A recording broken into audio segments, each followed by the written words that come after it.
Medieval China played a very important and impactful role in the cultural development and the artistic development on the Silk Road. Religion, geography, art, politics, social classes, and the economy all played an important role in China during the Middle Ages.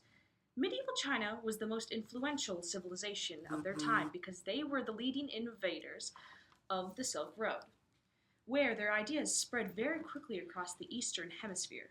From 500 to 1500 AD, medieval China spread its culture throughout the Silk Road by the means of its technology advancements and arts. China was a flourishing civilization, but it was very isolated from the rapidly developing West, with an ocean to the east and south, deserts to the north, and mountains and a plateau to the west. Navigating to China was no easy task. The first routes on the Silk Road required camel caravans because of the harsh conditions when going through the very dry lands. Later, sea routes became more prevalent, which allowed trading to expand into the Mediterranean basin. Lastly, the large and man-made Grand Canal made an impact on China's unity. This canal, a 2,000-kilometer-long series of artificial waterways. The completed canal facilitated trade between northern and southern China, which ultimately led to connecting the northern and southern China's economies. Today, this canal is still used, but is not as crucial for their economy as it was in medieval China. Economics during medieval China were heavily influenced by the Silk Road. The Grand Canal, connecting northern and southern China, helped connect the two economies, increasing money flow and enlarging sea trade. The Tang Dynasty encouraged trade, protected and extended the routes, and created an era of stability and growth for the Chinese Empire. The Song Dynasty began, and financial decline occurred, along with a significant growth in population. There were also agricultural developments and advanced technological advances, including printing techniques changed from woodblock to movable printing presses and new compasses for sea trade. Money was standardized into paper money and coins with holes so citizens could carry them more easily. People of the Sui dynasty worked to further consolidate Chinese government and strengthen the country's defenses. One of their structural projects was the Grand Canal, which was built so they could trade and travel more efficiently. The Sui also helped complete the Great Wall, which was important because it provided the dynasty with a greater level of protection from invaders. After several problems caused by the fall of the previous dynasties, leaders of the Song dynasty worked to reinstall centralized government. During the Tang and Song dynasties, the arts were considered very prestigious. The most important and abundant arts of the time were the landscape paintings, along with paper cutting and calligraphy. First of all, landscape paintings were very bountiful, but unlike more recent landscapes, these paintings were monochromatic and sparse in comparison. Differently, Chinese paper cutting originated in the 6th century and was used in sacred Chinese rituals. Through the years, the art has been developed and became a popular decoration. Paper cutting is a special form of art because it is all handmade. The cutting styles vary with each picture depicted from the paper.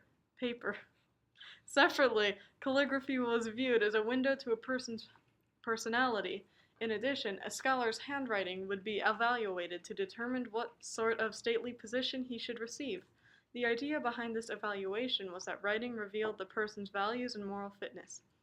In the Tang Dynasty, large-scale production of paper was started, which was much more available and much less expensive than silk, so soon paper became the #1 tool for painters and calligraphers. Next, the large-scale production of porcelain created a new craze. No wonder why the fancy porcelain plates are called China. China also had a very important social structure. Throughout the Silk Road, it was divided on the base of the Feng Han structure of circa. This led to the hierarchy of dividing into 4 classes. The highest of the social hierarchy was the king, and then the 4 classes which included from highest rank to lowest rank: Shi class, Nong class, Gong class, and finally the Shang class. The Shi was considered to be the low aristocrats, and in the Zhou and Shang dynasties, they were the scholars. These people also took part in the civil services of the country. The Nong class contained the farmers. The Gong class were the craftsmen and artisans. Finally, the Shang class contained the merchants. As this time progressed, the trade progressed, which meant the merchants rose on the social hierarchy. Also, the status of the nobles changed a lot by how their relationship was with the king. Religion was heavily influenced by the Silk Road due to the fact that so many different cultures were seen and experienced. Before medieval China, the main religion was Taoism. However, during the medieval ages, Buddhism was in full force.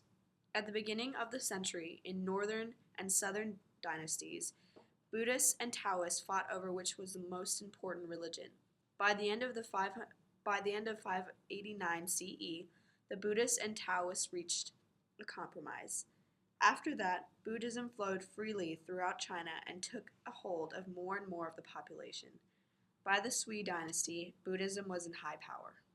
China was a very influential civilization on the Silk Road.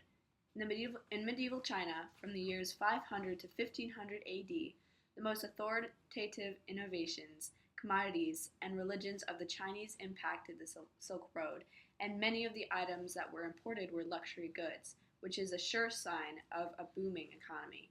However, agriculture was not dramatically impacted by the Silk Road. First, some of the impressive innovations created during medieval China took place over the time period. Ideas like the printing press aided in creating the need for more easily available and effortlessly produced paper. Paper, which was invented by the Chinese, made education more efficient and created potential for paper money. Paper money was invented during the Tang Dynasty, a distinct change from the original Chinese coins, and allowed more efficient trading to happen across the Silk Road. This type of currency was invented because paper was being made so abundantly, and paper was so much easier and lighter to carry when traveling long distances on the Silk Road. Next, China also had an abundance of trade goods which merchants traded with other civilizations. Items like porcelain, silver, incense, and gems were heavily traded by the Chinese. On a different note, the Chinese had to import many items to keep their economy thriving and people happy. The horses that the song desperately needed for its armies were often brought along by merchants trading all along the Silk Road. These important items were imported, showing how strong the Chinese economy was, because they were not only trading so abundantly, but they were also importing and exporting luxury goods. Religion was influenced by the Silk Road. Because of all the people working and trading along the roads of China, Buddhism gradually made its impact throughout the country. By the end of the medieval period, Buddhism was the predominant religion for the entire population. Lastly, farmers' income increased vastly from crops and livestock products, as well as substantial growth from transferred income, and finally because of their off-farm economy that had become the new backbone for the farmers. Their original agricultural income was entirely from rice and continued to be from rice over the years. Everything grew, including the population. Even though there was significant population growth, there were not many changes agriculturally.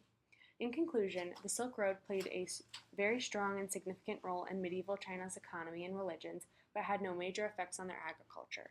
During the medieval period across the world, China was the most revolutionary. They created inventions that were so helpful, we even still use them today. They created gunpowder, advanced weaponry, world-renowned art pieces, and porcelain sculptures. China evolved more than any other civilization during its time. China expanded to today's borders, and the religions that we see today were just coming about back then. China was the most influential of its time. The Silk Road was impacted by China more than any other. Not only did China influence the Silk Road, but it also influenced other countries nearby.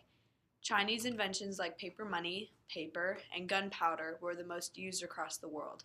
Because of this, China became extremely important for the rest of the world, and as it stands today, Earth would be a far different place without medieval China.